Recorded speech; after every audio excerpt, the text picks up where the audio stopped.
Comment le faire tomber amoureux? Bonjour à toutes, c'est Fabrice Julien, coach et auteur, expert en séduction depuis 2000, notamment auteur de le trouver, le rencontrer, le garder, c'est sur votre homme idéal en appréciant la quête, et puis auteur d'une nouvelle formation qui s'appelle Les flèches de Cupidon. Donc t'imagines que tu as ton arc, et qu'avec une flèche d'amour, tu transperces son cœur, et son cœur est à toi pour toujours. En fait, je vais vous donner ici quelques conseils issus de ma nouvelle formation qui s'appelle Les flèches de Cupidon. Il y en a 13. Chacune de ces flèches regroupe une famille de conseils en vérité. Et c'est enfin, c'est pour si vous cherchez un homme et à ce qu'il tombe amoureux de vous, c'est une formation qui va vous aider.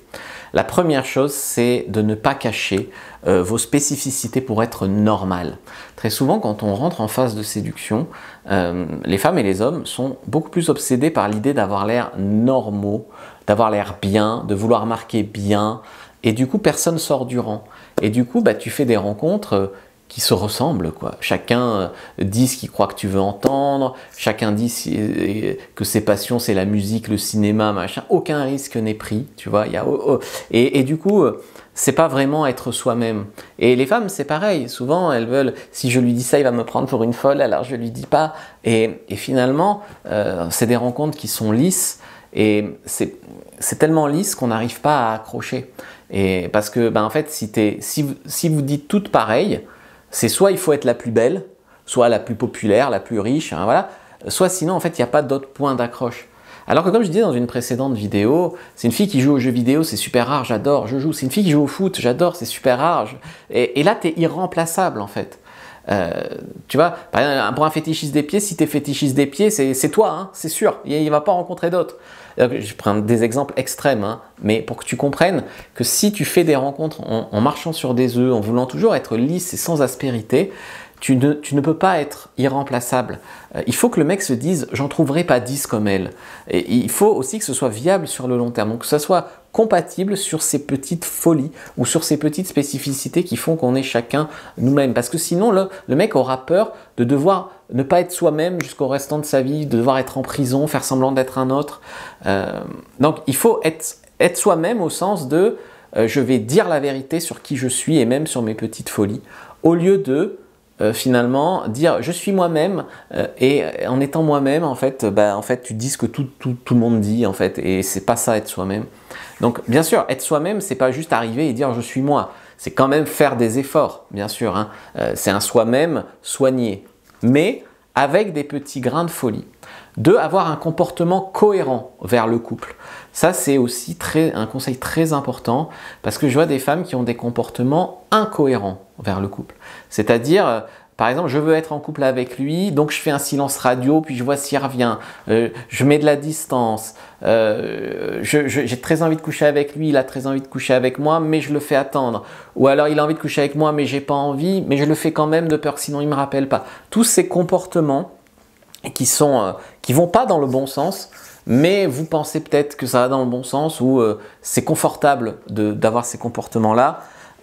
Il faut éviter. Voilà. Il faut éviter parce que ça ne mène pas vers le couple et l'amour. Par exemple, si tu as besoin d'un peu plus de temps pour coucher avec lui, que lui il a envie tout de suite, il te presse un peu, et tu couches avec lui alors que c'est un peu trop tôt pour toi, mais que tu as peur que si tu le fais pas, il te rappelle pas, il va pas te respecter, il peut pas être en couple avec toi à long terme.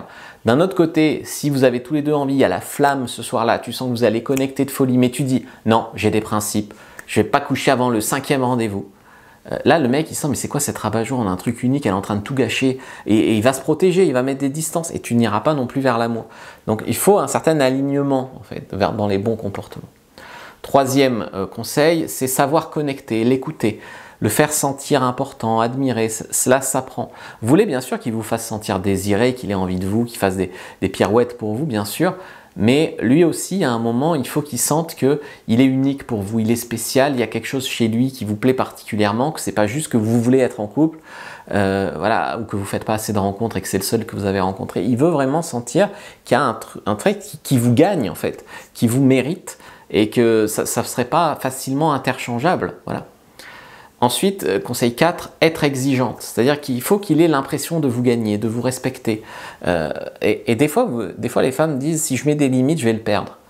Par exemple, le mec est toujours en retard, elles disent rien alors que ça les gonfle. Si ça ne te gonfle pas, ne dit rien, mais ça les gonfle, elles prennent sur elles, elles disent rien. Le mec, il est toujours en retard. Une fois que tu seras en couple depuis 1 an, tu vas lui dire, en fait, ça me gonfle que tu sois toujours en retard. Le mec, il va se sentir trompé. Pourquoi tu ne me l'as pas dit depuis le début? Donc, il faut mettre les limites et chercher s'il y a compatibilité ou pas tout de suite, au lieu d'éviter de savoir ça, d'éviter les problèmes jusqu'au jour où il y aura un gros problème. Il faut mettre des limites. Il faut qu'il puisse te respecter, en fait. Et en te respectant, il va avoir l'impression de te gagner. En ayant l'impression de te gagner, il va se dire que tout le monde n'aurait pas pu t'avoir. Voilà, il est dans la conquête. Bah oui, d'une certaine façon, oui, l'homme est dans la conquête. Voilà, c'est un peu macho, mais c'est un peu vrai aussi. Ensuite, il y a un truc paradoxal, c'est que pour être heureux en couple ensemble pendant des années, il faut que chacun garde une certaine indépendance, garde un certain jardin secret. Et ça, très souvent, les gens se mettent en couple et ils sont tout de suite, se referment l'un sur l'autre, ils se disent tout, même les trucs les plus qu'ils ne devraient pas dire. Et c'est malheureux, ils sont toujours l'un avec l'autre. Il n'y a plus d'entité moi et toi, il n'y a qu'une entité couple, et c'est dommage. Et la dernière chose, c'est d'être, pour cette vidéo, c'est d'être une source de soutien et de réconfort, être fiable ensemble, c'est-à-dire qu'il puisse compter sur toi, que tu puisses compter sur lui.